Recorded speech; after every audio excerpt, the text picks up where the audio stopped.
Ben voilà, le ZCL est de retour avec vous, 12h33. On va ensemble jusqu'à 14h décrypter l'information et recevoir nos invités. Alex Boyeux est déjà là, bonjour. Bonjour Danick, bonjour à tous. Avec nous, on parlera de Villano-Bastet, mais pas seulement. Bastet, c'est la capitale de rappel. Bon, on va recevoir Kelly Coutrin tout à l'heure, on parlera avec elle de street art. Un peu plus tard, Sandrine Alexis fera son focus art comme d'habitude. Et on va terminer avec Martine Fazer. Sinon, l'actualité, c'est cette mobilisation au collège Aurélie Lambour des Abîmes. Vous savez que ce collège a été, on peut dire, massacré réellement avec de l'huile de vidange. Je ne sais pas pourquoi. Et la rectrice n'est pas contente. On n'a pas encore les résolutions qui ont été prises. Mais ce qui est sûr, que ce matin, il y avait une mobilisation aux Abîmes, comme il y a eu une il y a 2 jours à Pointe-Noire. On parlera de carnaval avec M. Jacouta. M. Jacouta, c'est un des piliers, Joël Pilier à carnaval là, du CGRP. Il nous dira un petit peu son sentiment sur ce qui va ou ne va pas se passer au niveau du carnaval. Près de président de la candidature de Fouillol, vous savez que bientôt il va y avoir des élections pour l'université, remplacer le président actuel, Jean-Qui, point d'interrogation, on saura Jean-Qui. C'est pas exprès. Rencontre avec le président de la FCF, c'est Charlie Dagonia. Et puis on parlera d'une soirée littéraire à Mornalo. Voilà ce qui fait le sommaire du ZCL aujourd'hui. Merci d'être avec nous jusqu'à 14h. Nous sommes contents de vous retrouver et d'être avec vous aussi pour nous parler d'habiter en nous, parole en nous. Quand il va dire parole à déplace, mais là, il n'y a pas ni déplace, parce qu'il y a plus de 10 à 15 000 personnes qui regardent nous tous les midis. Et nous sommes en direct du Facebook. Ne l'oubliez pas, pour les gens qui sont à l'extérieur de la Guadeloupe, ils ont fait clic, Facebook canal ou Facebook ZCL, vous êtes avec nous. Alors, Monsieur Boyot, merci d'être avec nous. Alors, 2 petits mots d'abord sur le magazine d'information de Bastia. Alors, il y a longtemps que Bastia n'avait pas eu un magazine. Hein. Oui, en effet. On a un beau magazine, un magazine d'information qui montre bien le travail fourni par les fonctionnaires de la collectivité et les élus. Oui.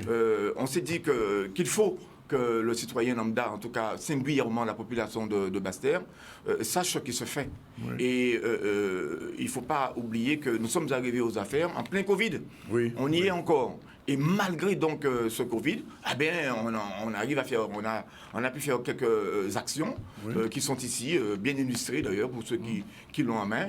Et ça montre bien la volonté donc de l'équipe de autonomie. Il y a de grands projets, j'ai vu, contrat de redressement, convention territoriale globale. Absolument. Oui, parce que déficit certes, mais projet. Oui, parce que nous ne devons pas nous laisser aller, entraîner par le fait qu'il y a un déficit. Nous théâtrons ça. Oui. On est au travail, on est au boulot, et puis petit à petit, nous mettons en place les grands projets qui vont justement donc nous permettre tout au long de cette mandature de prouver notre volonté de faire. Alors, M. Boyot, vous êtes responsable de l'événementiel. Une saison 2020-2021 hors du commun, je vois dans l'article, il y avait beaucoup de choses quand même. Hein. Oui. Ils sont faites malgré tout. Malgré tout. Oui. On a voulu, avec le maire André Attala, on a voulu, malgré cette période de crise sanitaire, cette pandémie, on a voulu quand même montrer aux artistes de tous bords, aux musiciens, que nous voulons absolument leur permettre de vivre de leur art. Nous avons souffert. Je suis dans l'événementiel à travers mon association. Aujourd'hui, au sein de la collectivité, le maire m'a chargé donc de l'événementiel. Là aussi, tiens, samedi, un clin d'œil sérieux, puisque nous avons notre premier concert qui a lieu, on va en parler, à l'auditorium. C'est une manière pour nous de montrer notre volonté de faire et de dire que culturellement, nous devons faire face et tenir. Oui. Vous savez, M. Zandonis, un pays sans culture, c'est comme, pour prendre cette métaphore, c'est comme un zèbre sans ses zébrures. Oui. Mais un zèbre sans ses zébrures, c'est quoi? C'est un âne. Absolument. Et je refuse que nous considérions mon peuple et singulièrement celui de Bastia comme tel. Oui. Et donc, l'événementiel, c'est important. Et puis, il y a eu le lionnage avec la scène nationale. Alors aussi. Voilà, c'est très bien d'en parler. Monsieur Gérard Poumarou, que je salue ici. Gérard, très bon collaborateur. Il joue le jeu.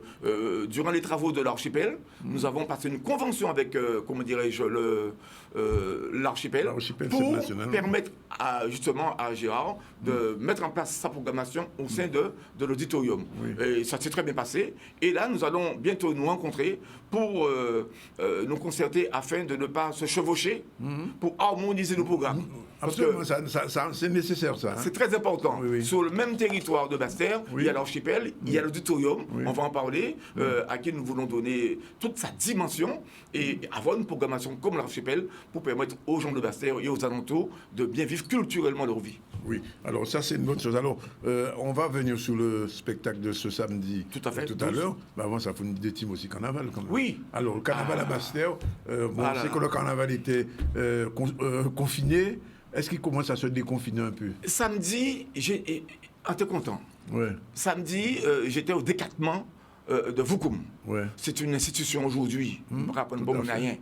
Et donc j'étais là en tant que, comment dirais-je, associatif, mais aussi représenter le maire. Ouais. Et on est content de votre travail à Voukoum. C'est un travail qui est fort, ça montre que durant toute cette période de pandémie, il y a un travail. Il ne Et pas rester là comme ça. Non, il y a eu un rendu. Et c'est ce que j'ai dit aux amis. Pas parce qu'il y a un virus, non pandémie, non bité, nous pas arrêter vivre. Ouais.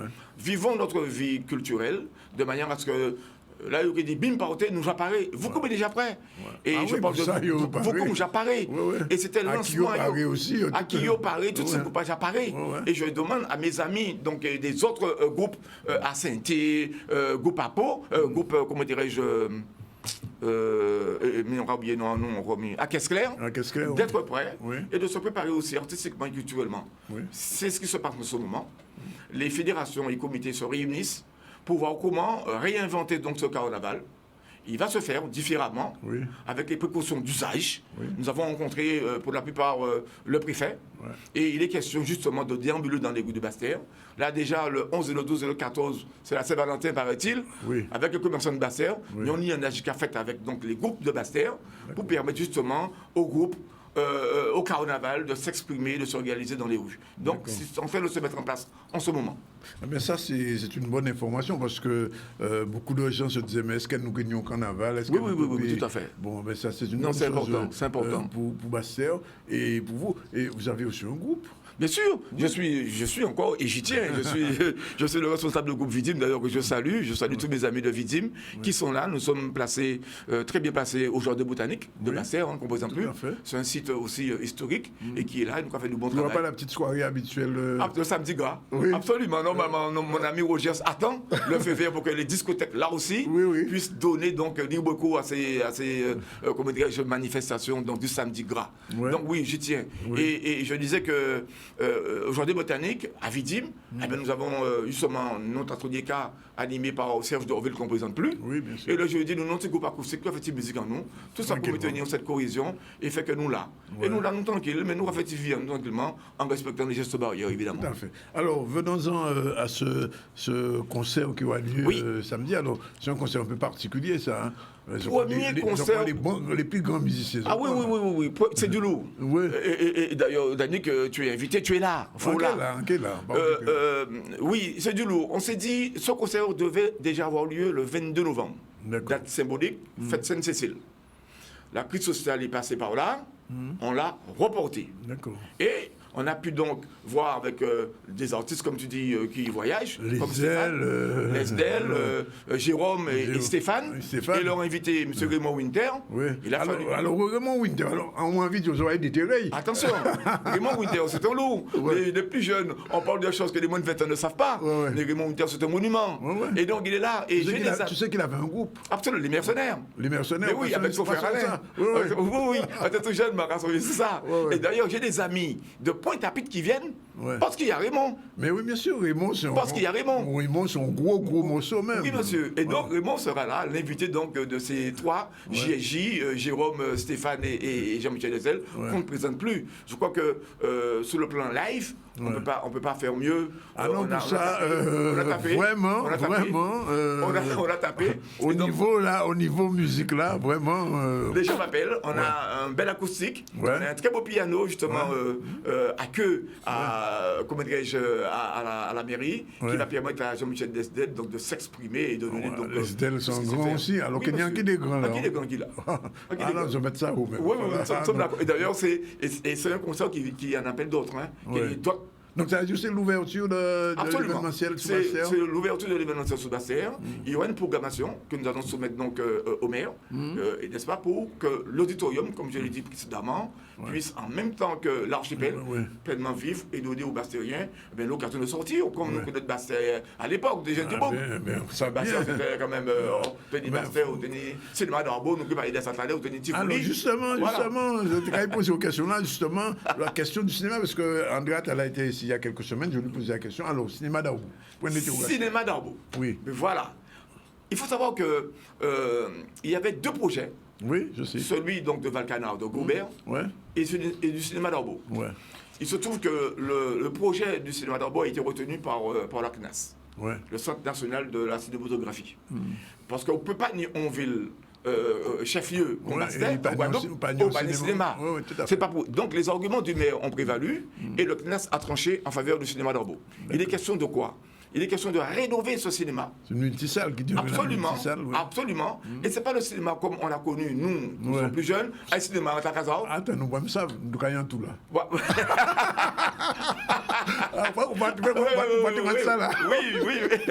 Et donc, mais ça va être un cinéma vraiment très moderne, où après le cinéma, on pourra donc se restaurer, donc discuter avec des amis avant d'entrer à la maison. Donc ça va être ça, le grand projet. Et il est en train d'être finalisé. 3 salles, c'est ça? Oui, 3 ou 4 salles. 3 ou 4 salles. En tout cas, avec le groupe Élysée, que le maire a rencontré, que moi-même j'ai rencontré. Nous sommes en train justement de faire en sorte que ce cinéma soit vraiment la vitrine culturelle. Donc, au Champ d'Arbo, composant plus le Champ d'Arbo qui est l'âme culturelle donc, du Bastérien. Alors il y a le cinéma d'Arbo, il y a l'archipel pas très loin. Bientôt il y aura donc la réouverture de notre école de musique. Là aussi on y tient. De musique. Absolument. Des pompiers là. Absolument. Ah, il a ouvert aussi. Oui. Donc alors juste on a un immeuble qui est pressenti. C'est l'immeuble Antonine, c'est l'ancienne école de Antonine Ezelin, juste à côté. Je vois. On est en train d'étudier la faisabilité en termes donc de coûts, en termes de réparation, pour que Bastère. Je rappelle que Bastère a été l'une des premières villes à avoir son école de musique, où il y avait à peu près 300 élèves. Je me souviens, Duy qui est décédé a été longtemps professeur de musique là. Mais Jérôme Castry, son frère, ils ont fréquenté cette école jeunes, enfants. D'accord. Et donc voilà, nous sommes en train de se battre pour permettre justement à Bastère, le cinéma d'Arbo, l'archipel qui est déjà là, l'école de musique, afin qu'il y ait donc une espèce de triangle. Alors, je vais poser la bonne question. Quand on s'appelle Boyau, on ne peut pas ne pas penser football. Alors, Félix Eboué, il m'a définitivement enterré, c'est fini? Non, alors c'est vrai. Je crois que tout Bastérien qui se respecte, entre les gens de ma génération, la tienne, nous avons connu des grandes heures de football de la Guadeloupe, n'ayons pas peur de le dire, au stade Félix Eboué. Et avec le maire, on s'est battu durant la campagne. Maintenant qu'on est aux affaires, on est à cheval sur ce dossier de réhabilitation du Félix Eboué, du stade Félix Eboué. Et donc, nous avons donc Gérard Pesson qu'on ne présente plus, donc Roger Sanot, ce sont des référents du foot en Guadeloupe et à Bastère en particulier. Nous sommes sur ce dossier pour permettre justement aux jeunes, aux écoles, de revenir. Donc, d'ailleurs, au moment où je parle, cet après-midi d'ailleurs, à 14h, nous avons l'école de la Gloise et l'école de football du Racing. Donc ça veut dire que le stade commence à être absolument réutilisable. Il y a une activité, déjà très sommaire où la ville de Bastère s'est engagée à entretenir la pelouse pour permettre justement à ces 2 clubs phares de la ville d'avoir en tout cas les enfants le mercredi après-midi. Et donc bientôt nous allons devoir remettre en place donc les sanitaires. C'est normal, pour qu'il y ait une vie. Et ensuite, permettre à ce stade de recevoir toutes les écoles. On ne peut pas, effectivement, maintenant qu'il y a le stade de Rivière des Pères, avoir 2 stades de même gabarit, c'est normal. Mais il est question de remettre en vie ce stade de Félix Eboué, qui a fait vraiment les grandes heures du football, qui a fait briller les gloires du football de la Guadeloupe, avec ces 3 clubs mythiques, le Racing, la Gloise, le Cénoir, il est de notre devoir de refaire vivre ce stade pour que le Bastérien, le Guadeloupéen tout court, revienne et retrouve sa fierté d'être à Bastère. Ça veut dire que Bastère va bouger? Bastère doit bouger. Bastère doit bouger parce que trop longtemps, on a souffert de ça. Peut-être pour des raisons qui m'échappent, mais nous voulons résolument redonner à Bastère son lustre d'antan. nous avons quand même eu une vie culturelle très forte à Basse-Terre. Il y a même un festival à Basse-Terre. Absolument. Monsieur, c'était à l'époque de Faoudja et compagnie. Absolument. Monsieur Laurent Faoudja, d'ailleurs, que je salue ses parents, qui, à travers sa fille, sa femme, nous a offert un très beau tableau à la ville de Basse-Terre, qui trône dans les bureaux du maire de Basse-Terre. Donc c'est vrai, vous avez des gens qui ont marqué la vie culturelle de Basse-Terre, et nous voulons donc, à travers ces gens-là, redonner donc son lustre d'antan à la ville. Alors qu'est-ce qui manque au football bastérien pour redevenir au premier plan? Parce qu'il y a eu quand même les époques historiques de la Gauloise, du Racing aussi. Absolument. Et du Singnoir. Et puis on a eu l'impression, depuis plus de 30 ans, le football bastérien, il a un peu disparu de la scène guadeloupéenne. C'est vrai qu'on parle beaucoup d'économie, et les clubs ne dérougent pas à la règle, ils souffrent beaucoup. Ouais. Le Singnoir a sa propriété à Baïf, Ouais. mais reste néanmoins un club de Basse-Terre. Oui, c'est un club bastérien. C'est un club de Basse-Terre. Historiquement, il a été créé à Basse-Terre, etc. Il y a le Racing qui se bat. Il y a la Gauloise qui se bat. Et là, tu poses une question qui me préoccupe. Voilà un problème. Nous avons le stade de Rivière-des-Pères. Oui. En 2017, il y a eu Maria Oyoma, n'est-ce pas, cette catastrophe qui a dégradé donc, une bonne partie donc, de la, comment dirais-je, des gradins. Oui. Il y a une poutre qui faisait défaut. Cette poutre, à la demande donc, du maire de Basse-Terre, a été réparée par une entreprise. Pour permettre à ces clubs, ces deux clubs qui sont dans l'élite régionale 1, le Racing et la Gauloise, de jouer, il nous faut donc une expertise en retour. Elle est réparée et nous attendons en retour que cette commission passe et nous dise oui, cette poutre présente donc toutes les garanties pour permettre à ces deux clubs de jouer à domicile. Il faut savoir que le Racing et la Gauloise jouent à 2 habitants, tantôt à Bouillante, maintenant sur le stade de Saint-Claude. Oui. Il nous faut absolument donner donc la possibilité à ces deux clubs, parce que c'est un coût, c'est un budget de partir à chaque fois de jouer à la maison. Bien sûr. 2 jours pour l'instant, on ne parle pas de nocturne. En temps, nous, c'était en plein 4h d'après-midi, 3h de la midi, tout à jouer. Bon soleil. On y joue à 10h du matin. Ah bien alors. Et donc, on entend qu'à dire. faut permettre donc, nous sommes en train de travailler sur le sujet. D'ailleurs, Gérard Pinson est sur le coup. Moi-même aussi, avec monsieur Alex Couillard. Nous sommes très attachés au fait de devoir remettre. Et le maire met le paquet, il met la pression là où il faut pour que cette commission puisse venir vérifier et donner donc le feu vert pour qu'il y ait cette homologation de la Ligue. Le rôle des sports. Pareil, voilà le rôle des sports. Moi, je dis que ce n'est pas possible. Nous avons, comment dirais-je, baptisé en grande pompe, j'ai envie de dire, il n'y a pas très longtemps, le hall des sports du nom de notre compatriote Didier Dinard. Tout à fait. Il fermé pour des raisons de sécurité. Ouais. Là aussi, on se remue, on se bouge avec le maire pour que ce complexe, n'est-ce pas, piscine, hall des sports, le stade, puisse vivre pleinement et permettre à cette jeunesse de la Guadeloupe de s'adonner donc à ces plaisirs sportifs. Voilà. 12h51, je salue l'arrivée de Madame Vercoutin. Bonjour. Bonjour. Je parlerai avec vous tout à l'heure. Merci d'être avec nous. Et une dernière chose, alors, il faut quand même, pour samedi, rappeler un petit peu ce rendez-vous. On va revoir le visuel. Yann, le visuel, oui, on le revoit. Oui. Et dire, alors samedi. Oui. Samedi, c'est le premier concert d'une longue série, je l'ai dit, de concerts. Pas encore de nom pour les prochains concerts. Pour l'instant, nous on garde. J'aurai le temps de t'en parler. Oui. Mais nous sommes en train de concocter. Ou moins invité, c'est ça? Non, pas forcément. Mais on sait comment ça se passe. Non, nous sommes en train de voir les invités parce que taper aussi fort samedi, on n'a pas le droit à l'erreur après. Absolument. Il faut maintenir donc le niveau. Donc samedi, nous avons donc J&J, c'est Jérôme et Stéphane Cassery, Jean-Michel Lesdel et leur invité Raymond Winter. À partir de 20h, on va essayer d'être à l'heure. Les tickets sont déjà en vente? Comment? Oui, les billets sont déjà en vente. Et les gens peuvent m'appeler dès maintenant au 06 90 65 66 09 65 6609. Les billets se vendent bien, donc venez-y. Nous avons prévu même sur place, pour ceux qui ne le peuvent pas avant, un test antigénique, parce que Oui, maintenant bien sûr, oui, c'est le pass normal, sanitaire. ouais. Un petit test antigénique, ça y est, vous êtes négatif, et vous assistez à votre spectacle, c'est pour cela que vous êtes là. Et donc j'invite tout le monde à se rapprocher dès maintenant. Les billets se vendent très bien, et à appeler, et puis bon, et passer un moment extraordinaire samedi. Alex Boyot, merci d'être venu. C'est moi. On a rendez-vous samedi, et puis nous avons l'occasion de faire ouvrir ici, parce que Kenny donne du café. Merci beaucoup. En tout cas. Je me tourne vers l'actualité avant de recevoir Madame Vercoutrin, mobilisation au collège Aurélie Lambeau des Abîmes. Je vous l'ai dit, ce collège a été comme d'autres souillé avec de l'huile, etc., de l'huile de vidange. Et ce matin, il y a une manifestation. Les gens ne sont pas contents, les parents d'élèves ne sont pas contents, les enseignants ne le sont pas. Et les élèves non plus sont privés de cours. Reportage, Maxime Morel, on regarde.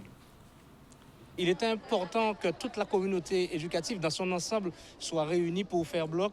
Et en fait, l'idée, c'est restructuraliser ce lieu qu'est l'école. Et effectivement, on a souffert de 2 années de Covid. Aujourd'hui, il est hors de question d'hypothéquer l'avenir de nos enfants. On a affaire de la violence gratuite. Nous avons déjà assez de difficultés concernant le Covid avec les fermetures de classe à cause des cas contacts, etc. Et aujourd'hui, on se retrouve pénalisé à nouveau à cause d'individus néfastes pour la société. Moi, je dirais carrément néfastes pour la société, puisqu'ils ne pensent pas aux élèves, ils ne pensent pas à l'avenir de la Guadeloupe. Et je condamne formellement cette chose. Et aujourd'hui, je représente la mairie, je représente les parents d'élèves, je représente toute la Guadeloupe en général, puisque je pense que tous les parents doivent condamner ce type d'action. Nos enfants étaient dépités, il y avait la peur, la stupéfaction sur leur visage. Ils n'ont pas compris pourquoi. Ils se posaient la question, qu'est-ce qu'on a fait? On nous empêche d'aller à l'école. Déjà qu'avec la crise sanitaire, on a loupé beaucoup de cours et on a du mal à suivre. Si en plus il y a des personnes qui font des choses comme ça à notre collège, c'est juste inadmissible. Malheureusement, les premières victimes, ce sont les enfants qui représentent l'avenir du pays. En faisant cela, ce sont les Guadeloupéens même et les petits Guadeloupéens qui feront la Guadeloupe de demain que vous pénalisez.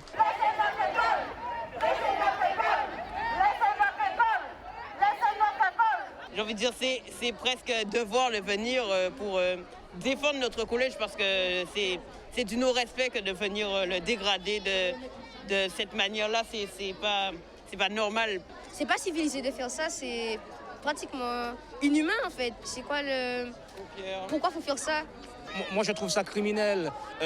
Hypothéquer l'avenir comme ça des enfants, je mets ça sur le compte de l'ignominie et je trouve ça vraiment abject et absurde. C'est une forme de lâcheté, parce que les écoles sont dégradées, on n'a pas de revendications, personne ne dit rien, on arrive le matin, nos enfants ne peuvent pas aller à l'école parce que l'école est dégradée. Donc je trouve que c'est une forme de lâcheté.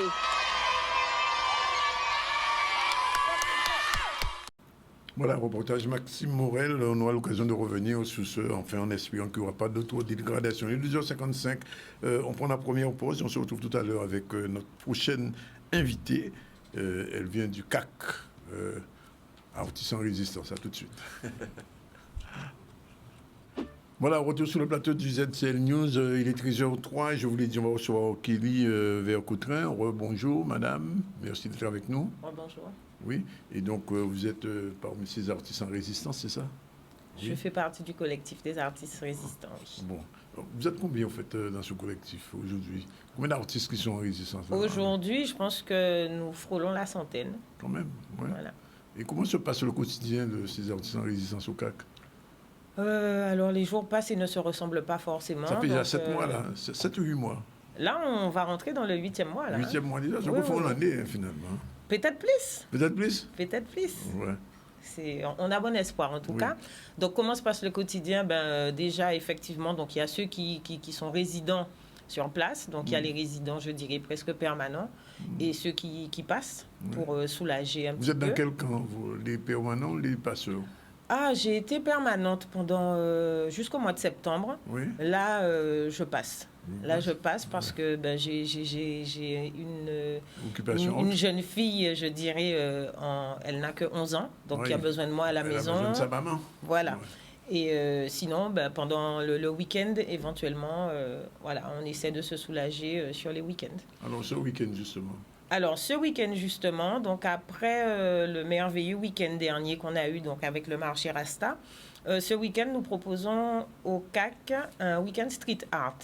Donc, Weekend Street Art, c'est quoi? Les gens qui ne parlent pas anglais, ça passe que c'est street voilà, art, c'est un week-end donc, l'art dans la rue. de l'art urbain, en fait. Oui, c'est l'art urbain, donc articulé autour d'un sport qui m'est très cher, le basket. Donc, ça va se passer comment? Ça sera déjà sur 2 jours, donc le 12 et le 13. Il y aura donc des ateliers pour le basket, pour les petits. Nous aurons tout aussi... ça à l'intérieur du CAC, hein? Non, quand même pas. Ah bon, je pose la question. Oui. Nous n'y toupés, mais pas à ce point. Ah, c'est ça, c'est pour poser ces questions-là. Non. Donc, dans les environs du CAC, nous avons donc les ateliers pour la partie basket, donc des ateliers pour les petits. Nous aurons des tournois pour les seniors, les U16, U17. Et nous aurons une démonstration de l'équipe... de Fanette, c'est quoi le nom de Fanette? J'oublie, ni rien. Et c'est une équipe donc composée de femmes qui ont déjà pas mal voyagé et porté, je dirais, le basket guadeloupéen. Mais ce sont des femmes donc âgées de 38 à 63 ans. Donc ce sera 38 à 63 ans. Ouais. Oui. Bon, Et je ne vous ai pas demandé si vous êtes dans la catégorie. Non, je suis dans la catégorie. Ah, vous êtes dans la catégorie. Je suis dans la catégorie, mais non, je ne jouerai pas. Pourquoi vous avez quitté le basket? Je n'ai jamais joué au basket. Moi, je joue au hand. Aux grandes dames de mon père, mais moi, c'est le handball que j'ai pratiqué. Donc, elles vont justement nous faire une belle démonstration et montrer que le sport, c'est la santé. Et voilà, d'où l'intérêt pour nous de faire cette petite alliance sport et culture. Puisque, alors, pour le sport, on aura aussi des ateliers de roller, ateliers de skate. Et sinon, c'est vrai que toute la manifestation est articulée autour du basket, mais nous aurons donc des battles de danse, battles de hip-hop, battles de capoeira. Il n'y a pas de battle de Goka? Gros cas, Mayolet. Quand même. Ah oui. Vous savez, le CAC, je ne dirais pas que nous sommes parfaits, mais nous pensons à tout. Culture, tradition, on n'oublie rien. Le CAP, c'est l'excellence, quoi. Limite, CAP Excellence, c'est ça. Hein? Pourquoi faire publicité, Mayo? Non, on dit le CAC Excellence, ça va dire le CAP. Voilà, c'est ça. CAC Excellence. Le CAC Excellence, c'est bien ça. Oui. Donc, il y aura un défilé de mode d'une collection de jeunes créateurs guadeloupéens, donc de style sportswear, je dirais. Il y aura des documentaires, il y aura... beaucoup de choses. Est-ce qu'on pourra boire et manger? Il y aura à boire et manger aussi. Oui. On n'oublie rien. Encore une fois, on n'oublie rien. Et ça sera pour les petits et les grands. Tout le monde trouvera son compte dans cette manifestation, donc alliant le sport et la culture. Ça commence à quelle heure? Ça commence à 10h et ça sera de 10h à 19h le samedi. Oui. Le dimanche, on va essayer de faire court parce que... Il y a les déboulés. Il y a les déboulés qui ont repris. Oui. Et c'est vrai que parmi les participants, il y en a qui déboulent et ils ont été privés. Donc, ils ont envie là d'en profiter. Vous n'avez pas déboulé vous-même? Mais non, parce qu'après, moi, j'aurais du rangement. Voilà, on ne peut pas tout faire. Vous avez laissé votre déboulé de côté, votre groupe de côté. Au pire, je vais prendre le train en marche. Oui, même si c'est un petit descente en fait veillot, mais le cœur sera là. Le cœur sera là. Oui. Bon, alors, si je comprends bien, quand je suis venu à la conférence de presse du CAC il y a quelques semaines... 3 semaines. 3 semaines, j'ai entendu quelqu'un dire que le CAC était le plus grand squat, pas de Guadeloupe seulement, mais au-delà même de la Guadeloupe. Pas ni pour squat gagner là, ça. Alors, je ne pense pas, parce que c'est vrai que le Centre des Arts, il me semble, là je m'avance peut-être un peu, mais il me semble bien qu'il y a à peu près 7000 m². Alors, nous n'occupons pas les 7000 m². Pas encore. Oui. Mais effectivement, c'est un très, très grand squat. Et je dirais qu'aujourd'hui, en tout cas, c'est probablement le plus beau et le plus grand musée de Guadeloupe. Oui, c'est un musée aussi. On est j'ai vu là où il y a des œuvres, on peut parler de musée. Alors, on n'a pas on ne peut pas dire que nous soyons un musée, alors on pourrait dire un espace muséal. Un espace muséal, c'est mieux. Voilà. Et donc, en tant que sculpteur du roi aussi du graphe? Il y aura du graphe. Alors, il y aura déjà une performance de graffeurs. Donc, ils auront à nous représenter 2 figures emblématiques du basket guadeloupéen. Oui. Ça sera la surprise, on ne dira pas aujourd'hui. Donc, oui, il y aura du graphe. On ne peut pas faire dans le street art sans faire du graphe. Il y aura de la musique. Il y aura de la musique. Donc, il y aura des DJ, il y aura des chanteurs de la musique urbaine. Mais en fait, le CAC en résistance, c'est même mieux que le CAC normal, alors, si on comprend bien. Vous avez tout compris. Voilà. Alors, j'en ai plus mal. Il faut expliquer à CAP Excellence que CAC Excellence... Ouais. Au poignet, le CAC Excellence. Mais voilà, adopté même, parce qu'il est trop bon. Ouais. Donc oui. Ben, nous, déjà, on s'ouvre à tout. On est là pour faire dans la transition, dans la transmission, au travers, par exemple, du maillot-lait de certaines pratiques. On est là aussi pour aller de l'avant. On fait avec les artistes, et c'est peut-être pour ça qu'on réussit, parce qu'on fait avec eux, et non pas... on fait avec eux. Oui. Non, pas que pour eux, parce que si à la limite on faisait pour eux, ça ne serait pas toujours mal de faire pour eux. Oui. Mais parfois, on a plus le sentiment, en tout cas, j'ai, moi, le sentiment qu'on fait pour soi en se servant des artistes. Tout à fait. Voilà. C'est arrivé quelquefois et ça ne donne pas de très bons résultats. Donc, rendez-vous donc, vendredi à partir de samedi. Rendez-vous à partir de samedi 10h, donc au CAC, pour profiter de ces 2 jours. Vous-même, qu'est-ce que vous allez faire dans ce week-end? Moi, je serai, comme on dit, par Mons et par Vaux. Voilà, c'est ça, à m'occuper un peu de tout ça, de la logistique. Et je tiens à dire au passage que ceux qui veulent des stands, parce que maintenant, je crois que... on peut avoir des stands maintenant? Oui, parce qu'ils ont pris l'habitude. Le flyer est sorti ce matin et j'ai déjà reçu des appels pour des stands.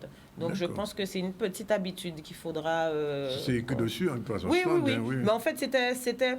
Alors, les stands, c'est vrai qu'on n'avait pas développé, mais c'était pour rester dans le même esprit. Ce sont principalement des artistes qui personnalisent des t-shirts et qui customisent des t-shirts. C'était surtout ça, les stands prévus initialement. Mais finalement, après tout...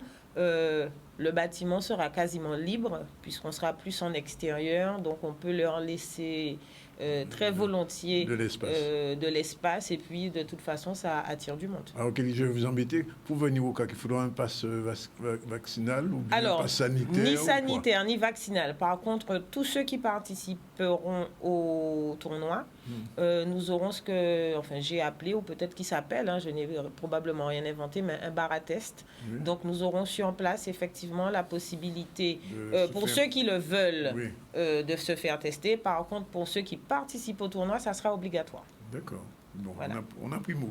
Bien, alors, on va rester dans le même domaine similaire. On va revenir à l'interview de M. Jacouta, Joël Jacouta, qui est un des patrons du carnaval Pointe-Trois et même guadeloupéen avant la création du grand rassemblement du festival, du carnaval. Interview Charlie de Lagonia, on regarde un peu ce qu'il raconte.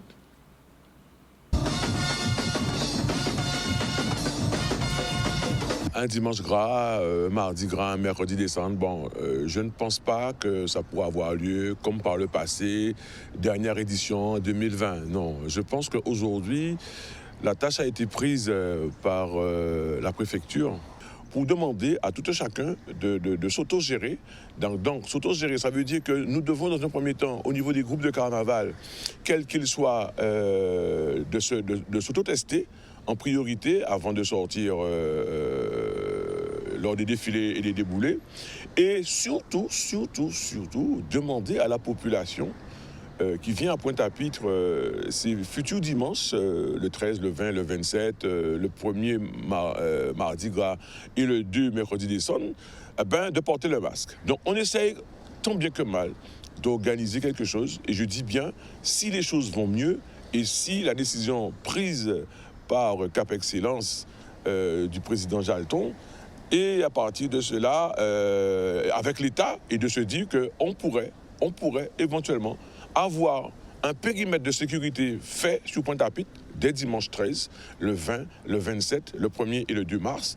Okay, un périmètre de sécurité qui pourrait permettre aux carnavaliers d'évoluer en toute quiétude, ok.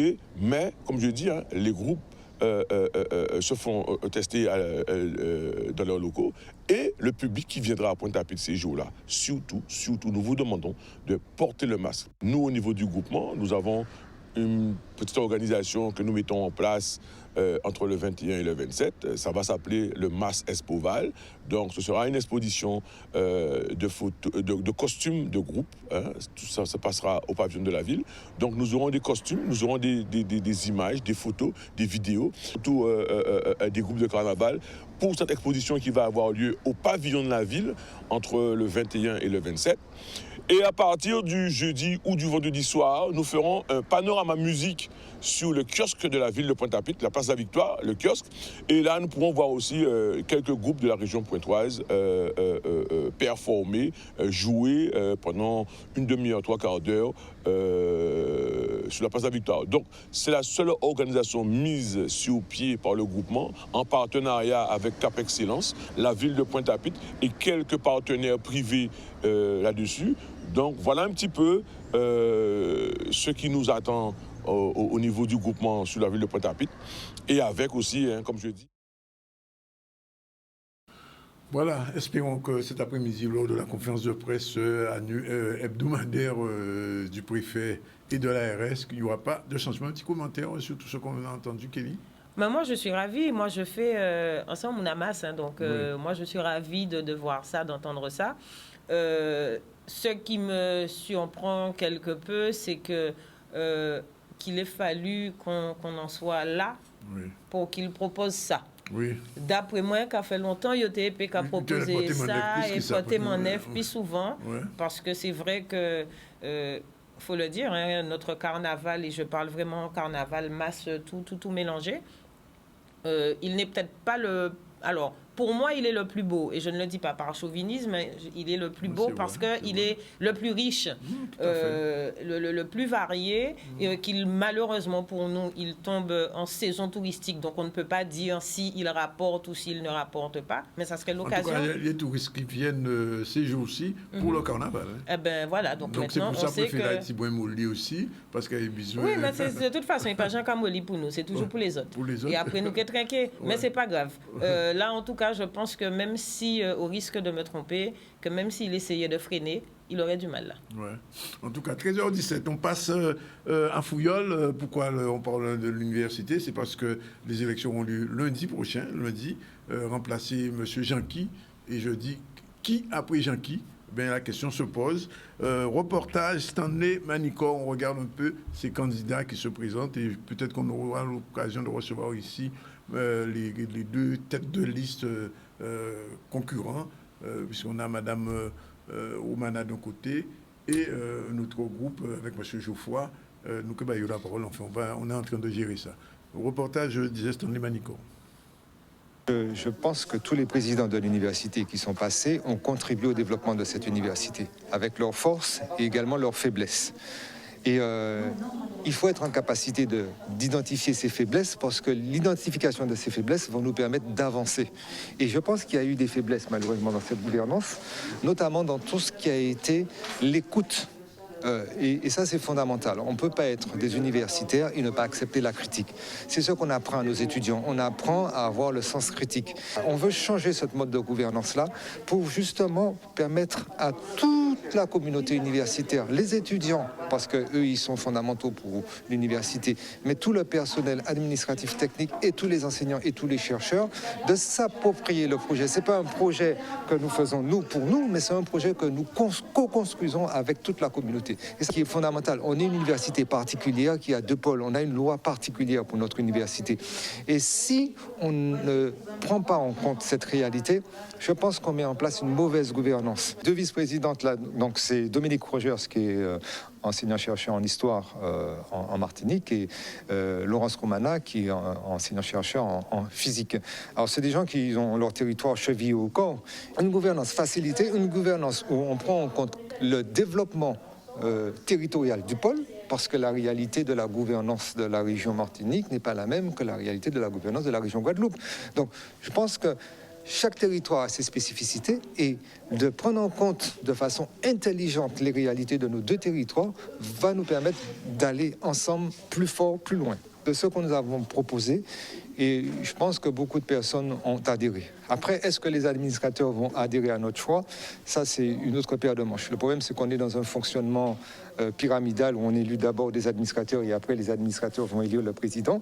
Même s'il y a une masse qui pense comme nous, parce que je pense que c'est des constats qu'on partage tous, après, il y a un mode de fonctionnement qui s'est instauré malheureusement dans notre université, que je qualifie de fonctionnement opportuniste, qui fait qu'on change les règles du jeu pour se maintenir en place. Et ça, ce n'est pas une bonne chose, parce que ça ne crée pas de la visibilité, ça ne crée pas de la vision pour ceux qui ont envie de faire avancer cette université, puisque à chaque fois, le groupe en poste va changer les règles pour se maintenir en poste. Et ça, c'est pas bien. Donc, il faut rappeler qu'il y a eu dans la presse française la proclamation des universités françaises. Et malheureusement, l'Université de la Guadeloupe, enfin, l'UA, n'est pas classée parmi les 47 universités pour ses capacités. Alors, on nous a expliqué que peut-être c'était à cause de la pandémie, mais toutes les autres universités aussi étaient dans la pandémie. Que s'est-il passé? On le saura. En tout cas, je vous l'ai dit, on aura l'occasion de faire venir ici peut-être les deux têtes de liste, Mme Romana et M. Geoffroy. Pour l'heure, on revient à l'actualité. La rencontre avec le président de la FCFF, c'est Charlie Dragonias qui est coulé. Il est 13h20, très rapidement, puisque tout à l'heure, on va retrouver Sandrine Alexis dans la chronique Focus Art. C'est parti. L'objectif de ma visite, c'est de rencontrer les acteurs de l'animation de la vie sociale sur ce territoire, sur cette EPCI. Il y a eu un très fort développement des centres sociaux et des EVS depuis 3 ans sur le territoire de la Guadeloupe. Une forte vitalité des acteurs associatifs et des acteurs municipaux. Une très belle énergie, des très belles compétences, des très bons projets. Tout ça a été appuyé par une politique volontariste de la CAF. Nos partenaires sont bien évidemment la CAF, la Fédération des centres sociaux de France, et nos partenaires aussi de proximité, opérationnels, le tissu associatif qui est déjà labellisé pour certains en EVS et pour d'autres en centres sociaux. La fédération en Guadeloupe, notre fédération, elle a signé une convention avec la CAF de Guadeloupe pour développer, comme je le disais, les centres sociaux et les EVS en Guadeloupe. Il y en avait très peu il y a quelques années, et suite à une décision de l'État et de la Caisse nationale d'allocation familiale, il y a un développement partout en Outre-mer, et particulièrement en Guadeloupe, il y a quelque chose qui se passe parce que, comme je disais, des vrais savoir-faire déjà, et puis une politique volontariste. Donc nous, on accompagne dans l'identification des structures qui pourraient devenir des EVS et des centres sociaux. Une fois qu'on l'accompagne dans leur agrément, et après, une fois qu'ils sont agréés EVS ou centres sociaux, on les accompagne pour progresser, se qualifier les acteurs, etc. Donc ça, c'est le premier champ. Et on aide à la structuration par la création d'une tête de réseau via une fédération, parce qu'on pense que plus fort, on est meilleur, et donc on aide les acteurs de Guadeloupe à se regrouper. Nous attendons tout simplement une mutualisation, bien évidemment, des moyens, mais surtout fédérer les EVS, les établissements de vie sociale, et les différents centres sociaux qui seront implantés sur le territoire de la ville des Abîmes. Je les ai trouvés formidables. Enfin, moi, je suis bluffé par cette vitalité associative, par cette richesse de projets. Il y a des pépites partout sur tous les territoires. Il y a des acteurs formidables. Moi, je repars emballé des rencontres que j'ai eues, des magnifiques rencontres que j'ai faites avec les acteurs associatifs de la Guadeloupe. Voilà, 13h23, donc Fédération des centres sociaux de France. Le président était donc ici. Il a vu un petit peu avec la CAF et la mairie des Abîmes ce qui se passe au niveau associatif. Et c'est vrai qu'il y a beaucoup d'animation. La preuve, le CAC est devenu CAC Excellence depuis son passage au ZC. Les 13h24. Deuxième pause, on se retrouve tout à l'heure avec, justement, avec Sandrine Alexis. On va parler culture et art avec elle. Et un peu plus tard avec Martine Fazer pour la chronique de la culture. Selon Martine, à tout de suite. C'est les 13h29. On va entrer dans la partie culturelle, puisque nous avons recevoir successivement Sandrine Alexis, qui a été reçue hier par notre collaboratrice Naïla, et puis après, dans un instant, ce sera Martine Fazer. Alors pour l'instant, on part au Focus Art pendant à peu près 15 minutes, 15 à 16 minutes. C'est parti.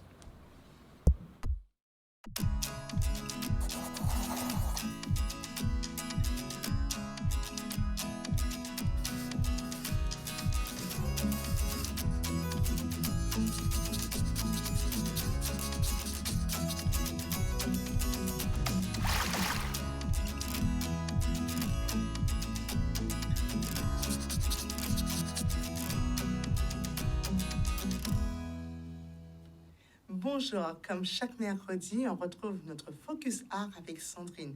Bonjour Sandrine. Bonjour Naïla. Ça va? Ça va très bien. Ouais, on va découvrir des choses magnifiques aujourd'hui. Exactement. Justement, qui allons-nous découvrir? Alors aujourd'hui, on va découvrir un artiste que l'on connaît du nom de Franck Juminaire. Donc Franck Juminaire, en fait, c'est un peintre aux multiples talents. Quand je l'ai rencontré il y a quelques semaines de ça, j'ai découvert quelqu'un qui a beaucoup de capacités, beaucoup de potentiel, un discours très, très enrichissant sur le domaine artistique. Et ce que je pourrais dire en plus de lui, c'est quelqu'un qui a étudié la théologie, voilà, pendant 9 années, qui a fait aussi des études de gestion. Donc c'est pour dire l'étendue de ses capacités dans ce qu'il a l'habitude de faire, et ensuite est venu quelques années après la peinture. Je précise aussi, c'est quelqu'un qui est passionné de photographie. Il a été pendant de longues années photographe de rue. Donc il est revenu s'installer en Guadeloupe parce qu'il a vécu en France pendant un certain nombre de temps. Il est venu s'installer en Guadeloupe depuis quelques années. Et je dirais qu'actuellement, en fait, il expose ses derniers dessins, ses dernières toiles à l'hôtel Arawak. Voilà. Alors, c'est quoi l'imaginaire de Franck Juminaire? Alors, l'imaginaire, selon Franck Juminaire, c'est la perception du graphique au-delà de la forme. Voilà. Qu'est-ce je pourrais rajouter concernant son travail? C'est quelqu'un qui travaille sur la lumière, c'est quelqu'un qui travaille sur le clair-obscur. Évidemment, comme il a étudié le dessin, donc il a fait beaucoup de dessins académiques. Et c'est quelqu'un aussi qui travaille sur la force, sur le mouvement, sur l'action, sur l'énergie. Et dans sa façon de travailler, c'est tout son corps qui est engagé. Voilà, donc je vous invite à regarder maintenant le portrait de Franck Juminaire.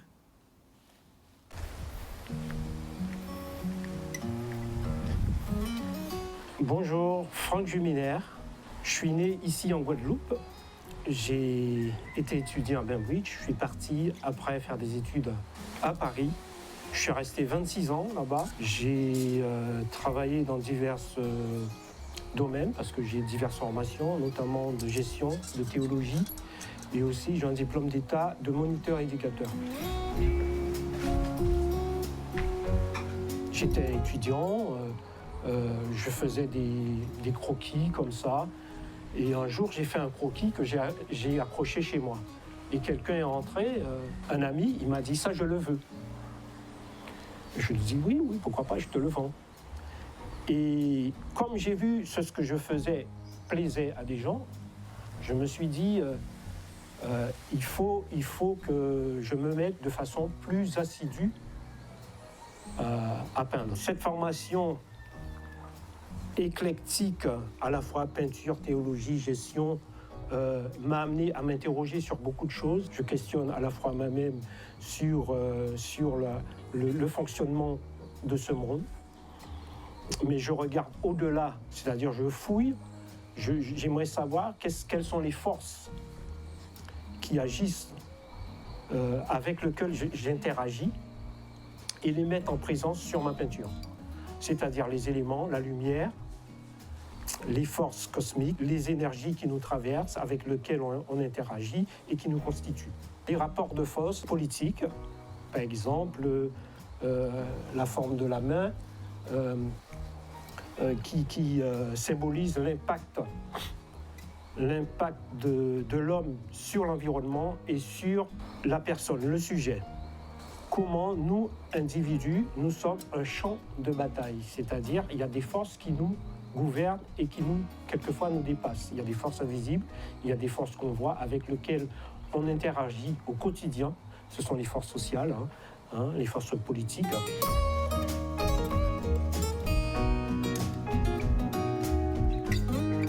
Globalement, les symboles que je crée, en fait, c'est des symboles que je crée. Notamment, cette flèche symbolise l'éclair ou l'activité électrique. Ça peut être l'activité cérébrale, ça peut être toutes les activités, les ondes électriques ou électromagnétiques qui nous traversent, avec lesquelles on interagit. Ce sont des forces. Mais aussi la lumière comme élément, c'est-à-dire la terre, feu, l'air et l'éther, c'est-à-dire le ciel. Ce symbole que j'ai inventé symbolise l'âme, c'est un crâne. Dans la peinture classique, ça symbolise la vanité. Moi, je l'ai repris pour le retravailler. Ce n'est pas uniquement la vanité, mais c'est aussi comment notre corps est habité par des forces, des énergies, à la fois qui nous rend vivants, mais aussi qui peut nous anéantir.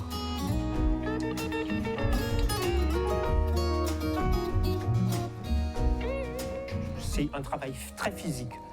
Je vais prendre peut-être dans ma main comme ça, je vais scotcher des crayons, je vais les mettre ensemble et je vais travailler comme ça dans plusieurs sens.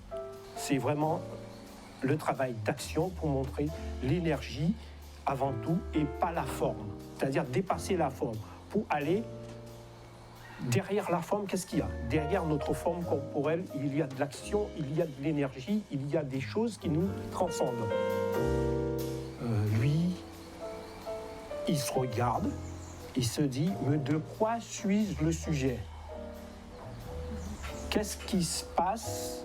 Comment je récupère? Je deviens maître de moi-même. Comment j'échappe aux dominations? Parce que nous sommes dans un corps social. Nous sommes dans un corps social. Et peut-être que notre singularité nous échappe, peut nous échapper. Et lui, il prend conscience de ça.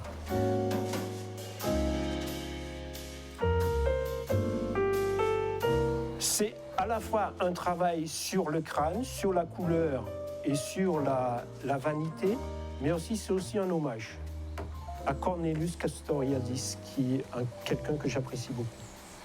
Voilà, c'est un philosophe, anthropologue, musicien. C'est quelqu'un qui a aussi beaucoup de casquettes, un peu comme moi, c'est-à-dire quelqu'un qui a touché à beaucoup de domaines et qui m'a beaucoup fait réfléchir. Donc là, on peut voir un triangle. Ici aussi un triangle, et là on voit un carré, toujours avec la flèche. La flèche qui nous montre la lumière, l'éclair, mais aussi l'activité cérébrale, le fait que nous sommes des êtres pensants. On pense, il y a une activité derrière la forme, derrière le cerveau est tout le temps en activité, même quand on dort, le cerveau est éveillé, il travaille. Et c'est cette activité de force qui nous habite. Nous sommes des êtres animés, l'âme, les signes. Nous sommes des êtres animés, anima, âme.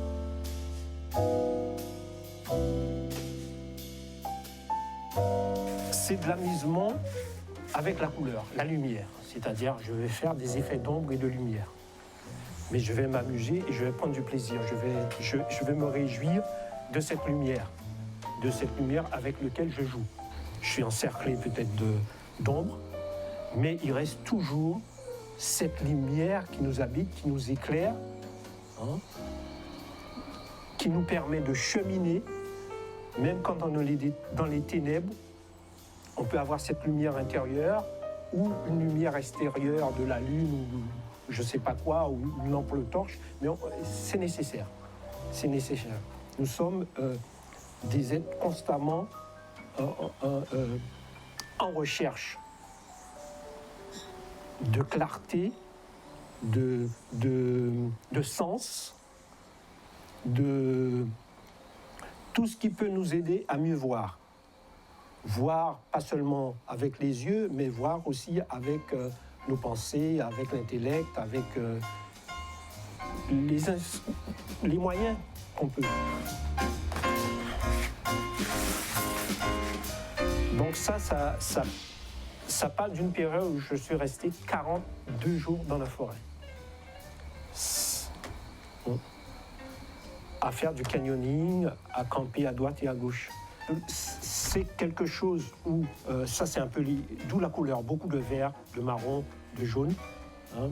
C'est-à-dire dans la forêt, quand on est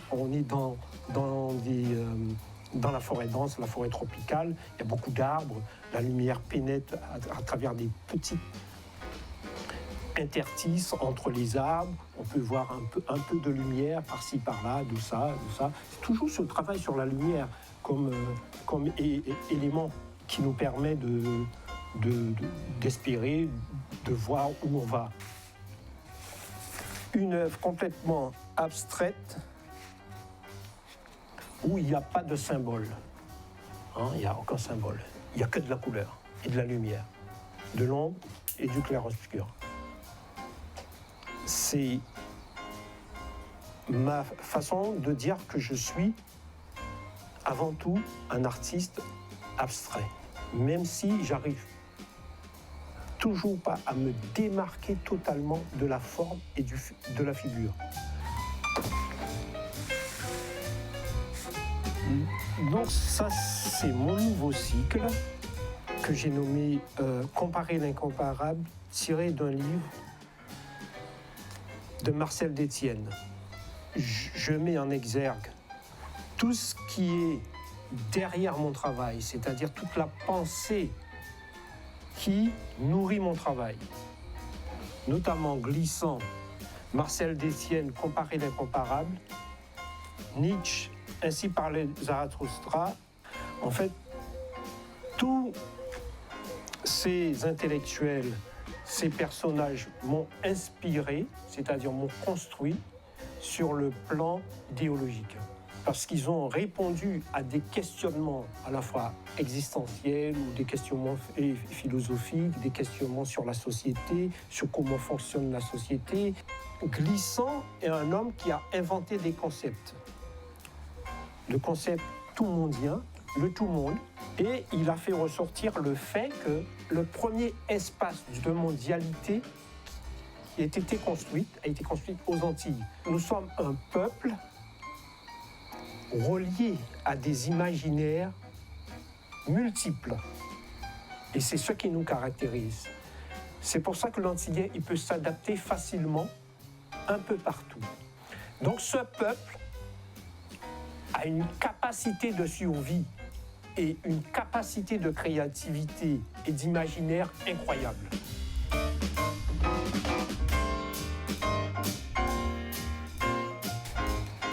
Je l'ai appelé activité cérébrale électrique aussi, je crois. Parce que ça, ce sont des neurones, en fait. Hein.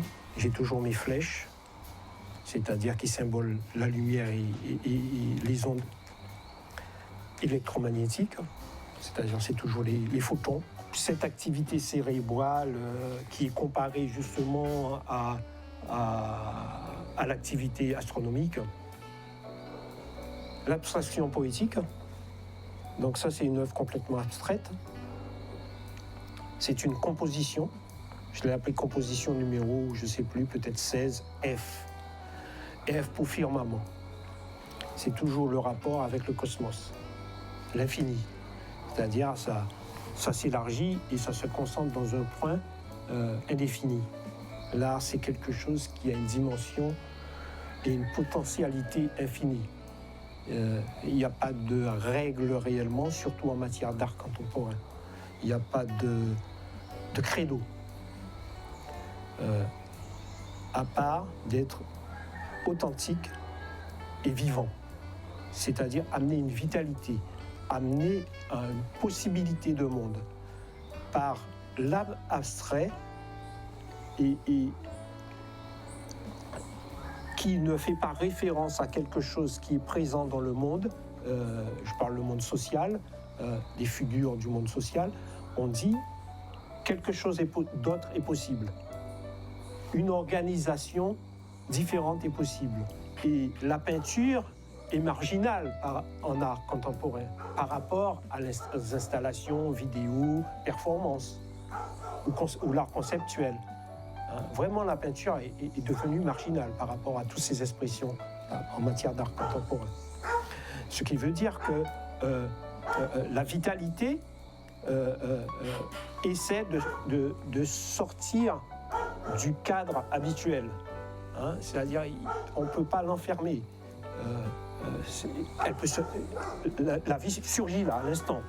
Je fais du body painting, je fais surgir quelque chose. Je suis dans la performance. Voilà. Et l'art abstrait, c'est pas un peu de ça, mais avec de la peinture. C'est-à-dire que je parle d'une possibilité d'organisation par la façon d'agencer l'espace, par la façon de gérer l'espace, par la façon de faire sortir la lumière, de jouer avec les ombres. Voilà, c'est ça.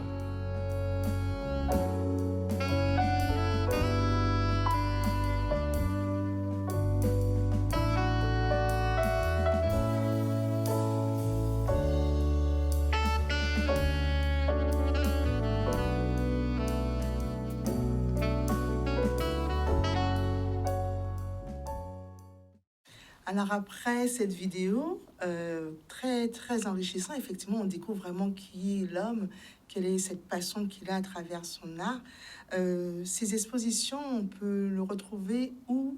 Tu as dit au départ à Arawak. Oui, c'est ça. Donc, il est encore à l'Arawak. Donc, moi, j'invite tout le monde à visiter tous ses dessins. Enfin, en tout cas, ses toiles et ses dessins. Et on peut aussi le retrouver sur les réseaux sociaux, donc sur sa page Facebook, Franck Juminaire, également sur Instagram. Merci Sandrine pour ce focus art très passionnant. Effectivement, avec toi, on découvre ce genre de pépites, c'est génial.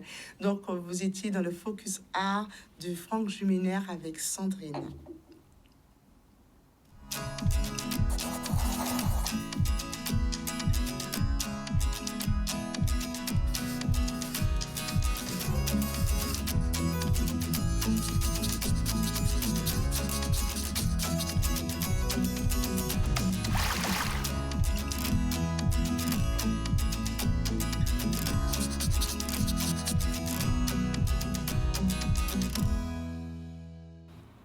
Voilà, bien, on ne va pas quitter le domaine de la culture, puisque le Méoco dit ça, c'est la culture presque à 100%. On a commencé avec Joël Boyou, on a parlé de culture de ce festival, de ce concert historique qui aura lieu samedi, puisque M. Winter, qu'on n'avait pas vu depuis des décennies, eh bien, il va revenir avec l'ESDEL, et ça va être quelque chose de très excitant à ne pas rater samedi. Sinon, eh bien, nous avons Martine. Martine, bonjour. Bonjour Danick, ça va bien? Oui, content de te retrouver. Mais moi aussi, je suis contente de revenir. Bon, ben, ok. Toujours contente d'être là. Bien, ben, tout de suite, démarrage avec le générique de Martine.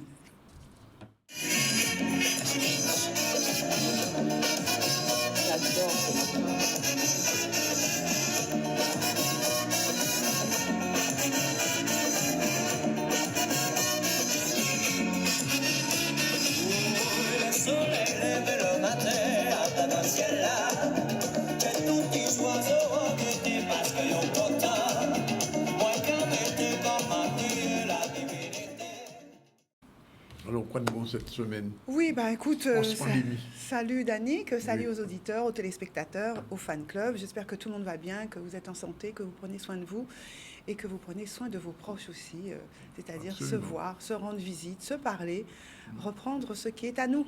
Ça qui est en nous, c'est en nous. Ah ben, c'est pas aller sembler. Voilà. Hein? Il est toujours en nous. Il est toujours en nous, mais enfin, nous pète petit mois aussi, ça quand même, c'est l'an dernier. Il faut nous payer nos petits mois aussi. Ouais. On a perdu beaucoup. Alors, eh bien, écoute, on va essayer de remettre un peu de lien dans tout ça au travers d'événements qui reprennent tout doucement. C'est pas encore ça, mais il y a des choses, effectivement, tu viens de le dire, qui redémarrent. Et je vais vous présenter une ou deux petites choses et je vais commencer quand même par tout simplement un petit sommaire, 2 revues de presse, enfin en tout cas 2 appels à projets dont je vais parler tout de suite, et puis une personnalité, comme j'aime à le faire, une personnalité noire qui a marqué son époque, et puis un petit agenda court, mais si on a le temps, ça serait pas mal. D'accord, c'est parti. Eh bien, je vais commencer par une information qui concerne la revue de presse Culture et surtout un appel à projet. Appel à projet, c'est mon patrimoine. C'est l'édition 2022. Chaque année, ça a lieu. Cet appel à projet, c'est un dispositif qui est mis en place en général pour la période des vacances d'été et d'automne. Cette fois-ci, ça sera pour 2022. Et bien sûr, il y a une date limite de dépôt de dossier qui va être aux alentours du 20 mars prochain. L'opération, en quoi ça consiste? C'est mon patrimoine. Ça permet à des jeunes gens de 6 à 18 ans sur des territoires prioritaires de découvrir le patrimoine durant les vacances scolaires.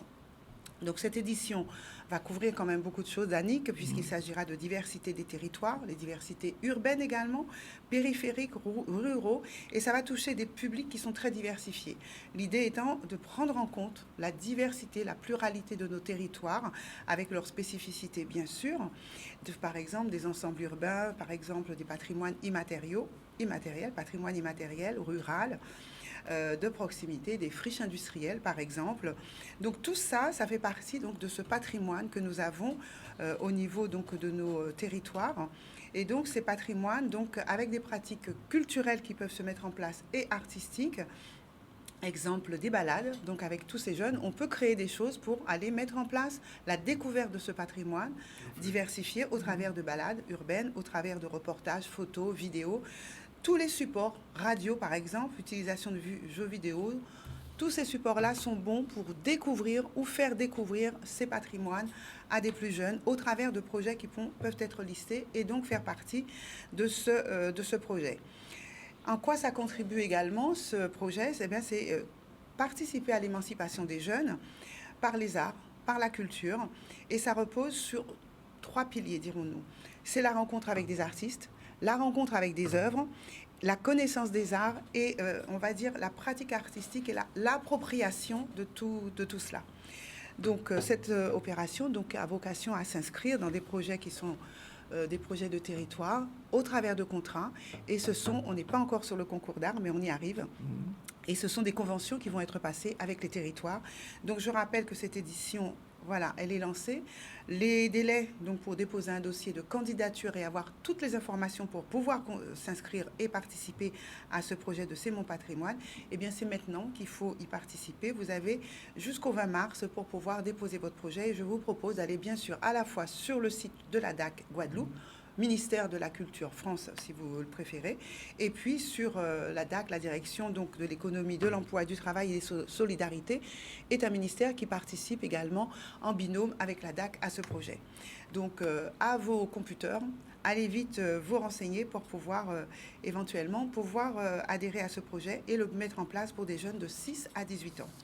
Dernière date de dépôt de dossier, je le répète, le 20 mars prochain. Il y a quand même 2 contacts locaux, en tout cas ici donc. Martial, Marie-Noël, son mail c'est marie-noël2l.martial @culture.gouv.fr et Selbonne Laurence.selbonne.culture @culture.gouv.fr où vous pouvez écrire pour avoir plus de renseignements et peut-être des spécificités sur lesquelles je ne me suis pas arrêtée aujourd'hui. Deuxième appel à projet, donc les choses bougent. Appel à candidature pour un concours atelier d'art de France. Effectivement, ça c'est intéressant. Si vous exercez un métier d'art, vous avez un atelier, vous êtes installé en France ou dans l'une des régions, nous en faisons partie, vous pouvez rentrer dans cette aventure en présentant une pièce ou deux dans l'une des catégories qui va être définie dans cet appel à candidature. Donc c'est patrimoine ou création. Et donc ce concours, en fait, est en quelque sorte un dénicheur de talent, puisqu'il existe depuis déjà une dizaine d'années, il faut le savoir. Et donc là, grâce à vos soutiens de partenaires régionaux, cette vitalité de l'excellence dans les métiers d'art et le savoir-faire des métiers d'art va être mis en lumière sur tout le territoire national, également régional, et va récompenser dans chacune de ces régions donc des pièces d'exception qui sont créées par des professionnels de talent. Donc d'abord, les lauréats vont être désignés par un jury et au travers de cette désignation, des jurys composés d'experts locaux bien sûr, et ça sera des expositions qui seront également ouvertes au public. Et donc cette première visibilité sera donnée par le biais des publics qui visiteront ces pièces d'art créées dans le cadre de ce concours, mais également les ateliers d'art de France qui sont promoteurs de ce projet vont également permettre aux lauréats d'être vus au travers des principaux salons d'art qui se tiennent donc en France. Par exemple, tout le monde connaît donc Maison et Objets, c'est un des grands salons qui met en avant l'art et la création. Donc Salon international du patrimoine et de la culture, où également donc Maison et Objets sont par exemple 2 de ces grands salons internationaux où les lauréats pourront être, comment dirais-je, visibles. Donc il faut postuler avant le 17 février. C'est rapide, donc, mais si vous êtes déjà créateur d'art, ça veut dire que vous avez des pièces qui existent déjà, peut-être à les peaufiner, mais vous avez le temps encore de postuler. Atelier d'art est, je le rappelle, donc un syndicat professionnel des métiers d'art, et il fédère plus de 6000 artistes de manufactures d'art au travers de l'Hexagone. Donc, il valorise les métiers de l'art, il les représente, il les défend également. Et tous ces secteurs contribuent donc au développement économique et des professionnels en France et à l'international. Donc là aussi, eh bien, à votre créativité, allez vite sur le site Métiers d'art, Atelier d'art de France, et également sur le site de la DAC, et vous allez retrouver toutes les informations pour pouvoir postuler et pourquoi pas faire concourir l'une de vos pièces. Allez, on a encore un petit peu de temps? Oui, on a encore un peu plus de 4 minutes et demie. Oh, ça va falloir que je parle vite. J'avais envie de te dire, Danick, que c'est compliqué parfois pour arriver jusqu'ici. Et compliqué parce qu'il y a du monde sur la route, etc. Et puis, j'avais des rendez-vous auparavant et je me suis perdue. Et il y a quelque chose qui m'a aidée. T'es perdue? Oui, je me suis perdue. J'avais un rendez-vous avant de venir ici. Oui. Et je me suis un peu perdue dans les dédales. Mais heureusement, Eureka, j'ai fait appel au GPS. Et le GPS, ça règle tout. Et ça fonctionne et ça marche super bien. Et donc, je me dis que heureusement que le GPS existe maintenant, même si des fois je râle contre cette femme qui me parle et qui m'agace. Mais figure-toi que ce GPS, on le doit à quelqu'un et à une femme. Elle s'appelle Gladys West. Ça ne s'invente pas, hein, Ouest, Est, Sud, ouais, c'est GPS. Eh bien, c'est cette femme qui a mis au point ce GPS. Si on utilise aujourd'hui ce système de positionnement par satellite, qui est plus connu sous le nom de GPS, c'est grâce à cette femme. Et c'est extraordinaire. C'est une Américaine, noire américaine, qui est née dans le Mississippi, dans la Virginie, pardon, et qui a subi, à son époque, puisqu'elle est née en 1930, qui a subi eh bien, toutes comment dirais-je, la force de l'esclavage, de la discrimination noire. Et ses parents étaient pauvres, bien évidemment, mais sa richesse à elle, c'est que son père et sa mère avaient un petit bout de lopin qu'ils cultivaient et qui leur permettait d'avoir une certaine forme d'autonomie. Mais les enfants, donc dans cette famille, étaient obligés de travailler dur à la ferme des parents, alors qu'à côté, pas mal d'autres n'avaient qu'un bout de terre à cultiver, mais qui ne leur appartenait pas. Donc c'était une force. Et donc, elle s'est dit très tôt, je ne veux pas faire comme mes parents, je ne veux pas être pauvre, je ne veux pas être considérée comme une moins que rien. Et elle s'est rendue compte que pour s'en sortir, il fallait étudier. Donc elle a tout fait pour étudier, pour obtenir une bourse et pour quitter déjà la ferme de ses parents et avoir une place dans une université où elle était l'une des seules noires. Je te passe les détails sur le regard, sur la discrimination, sur les problèmes que ça a pu lui causer. Mais elle était têtue et elle s'est dit, j'y arriverai et je ferai tout ce qu'il faut pour ne pas me contenter d'être de la seconde dans ce que je fais, mais d'être la première dans tout ce que je fais. Et donc, effectivement, née en 1930, dans une période où la discrimination était la plus forte, eh bien, elle s'est battue, elle a été diplômée, elle est rentrée donc dans l'Université d'État de Virginie. Elle a été donc, elle a fini première de sa classe à un moment. Elle a eu une bourse parce qu'on lui avait dit, un professeur lui avait dit, si tu termines dans les 2 premières, tu auras une bourse et ça pourra t'aider à rentrer dans l'université puisque ses parents ne pouvaient pas tout payer. Et donc, elle a cravaché et elle a été la première de sa classe et elle a obtenu cette bourse qui lui a permis de rentrer à l'université. Et c'est tout un cheminement qu'a vécu cette femme de bagarre continuelle pour être toujours la meilleure. Quand on l'attendait pas parce qu'elle était noire, parce qu'elle était femme, parce qu'elle était dans une situation de pauvreté qui ne lui permettait pas d'avoir tout, eh bien, chaque pas qu'elle faisait, elle considérait que c'était une victoire. À la maison, on était plusieurs dans une chambre, on n'avait même pas un lit. Quand elle est rentrée à l'école, elle avait une chambre, à l'université, elle avait une chambre qu'elle partageait. Et enfin, elle a été remarquée par son travail, par son excellence, par un couple de professeurs qui lui ont dit, écoute, pour payer tes études, on te prend à la maison, tu fais la babysitter, on te paye tout. Ils lui ont payé ses études. Ils lui ont permis d'arriver et elle disait que c'était la première fois qu'elle avait une chambre et un lit pour elle toute seule. Et elle a continué à avancer comme ça. Après l'université, elle a obtenu son diplôme, mais ça ne lui permettait pas d'aller plus loin. Elle était enseignante et après plusieurs années d'enseignement, elle a décidé de reprendre ses études pour entrer à un niveau plus haut à l'université et faire une maîtrise en mathématiques qu'elle complète en 1955. Et en 1956, elle travaille. Elle est embauchée, parce que remarquée, à la Naval Surface Center. Et c'est là, dans cette division, où elle est la deuxième femme noire au total. C'est dans cette division où elle rencontre d'ailleurs son mari, M. West, qu'elle épouse également en 1957. Et ils sont toujours ensemble, elle a 91 ans, tous deux vivent toujours. Et figure-toi qu'elle a, je n'aurai pas le temps de tout dire sur ce qu'elle a fait, vous pouvez aller trouver des tas et des tas de pages sur elle. Elle a une histoire fantastique. Il se trouve que cette femme qui a découvert, par exemple, ce qu'on appelle donc le positionnement par satellite. Elle a découvert aussi comment repérer certaines planètes. Elle a mis en place des calculs mathématiques que les plus gros ordinateurs de l'époque n'étaient pas en capacité de trouver. Je fais vite parce que je voudrais dire tellement de choses sur cette femme, mais elle a été la première dans beaucoup de découvertes qui ont permis d'avancer aujourd'hui au niveau mathématique et au niveau également du calcul de distance des planètes, etc. Et donc, malheureusement, elle a fait tant de choses que ça serait vraiment trop long pour vous donner tout ça. Mais un dernier petit point quand même. Eh bien, à 91 ans, où elle vit avec son mari toujours en Virginie, eh bien, elle aurait pu continuer à vivre tranquillement comme ça, cette femme, si quelqu'un n'avait pas ressorti des archives tout ce qu'elle a découvert, toutes ces avancées qui ont été permises grâce à son travail, grâce à son intelligence, à son expertise et à sa pugnacité. Et donc, elle a été tout récemment, donc on a reconnu ce travail, et donc il y a des articles qui ont été publiés sur elle, parce qu'on l'a redécouvert, et à partir de là, elle a été remise sur le devant de la scène. Tous les journaux venaient chez elle, et elle a reçu l'une des plus grandes distinctions américaines de reconnaissance, dont j'oublie le nom, mais que vous trouverez les très facilement. Les 100 women à distinction. Oui, absolument, absolument. Donc c'est une femme qui a eu un parcours exceptionnel et dans la discrétion, dans le travail, et qui a résolu des problèmes mathématiques qui sont assez... moi, je disais ça, je me dis, mais comment peut-on avoir une tête pareille dans un corps si simple, si humble? Et donc, son histoire, en tout cas, elle fait partie de ces trois femmes, les femmes de l'ombre, en Hidden Figure, qui est un film que j'ai vu, exceptionnel, et qui remet en avant ces femmes qui ont travaillé, effectivement, à la fois pour l'ancienne NASA, et qui ont permis que une des fusées décolle alors qu'à chaque fois, il y avait des problèmes dans certains calculs et qui ont été découverts et qui ont été réglés par cette femme, Madame West, entre autres Gladys West.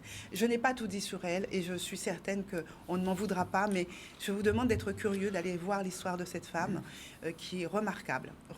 Et voilà, je voulais faire un petit hommage à cette personne aujourd'hui qui a été sélectionnée par la BBC dans le cadre de la série 100 Women.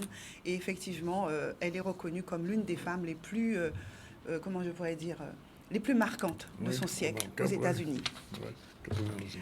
Un petit, très rapidement, donc un petit agenda. On est 14h02. J'ai combien de temps?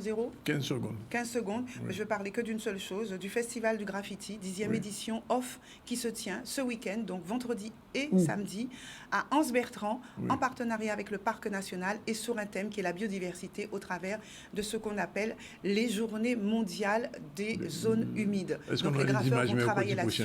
Vous aurez des images puisque nous allons être 2 jours et il y aura même un reportage fait par une société qui a été recrutée pour ça, des lives Facebook, 5 graffeurs qui vont y participer. Je les nomme très vite pour les remercier. Il y a une femme qui s'appelle Arso, il y a Dougie, il y a également Alien, il y a Pixar et enfin il y a Ewan. Bien.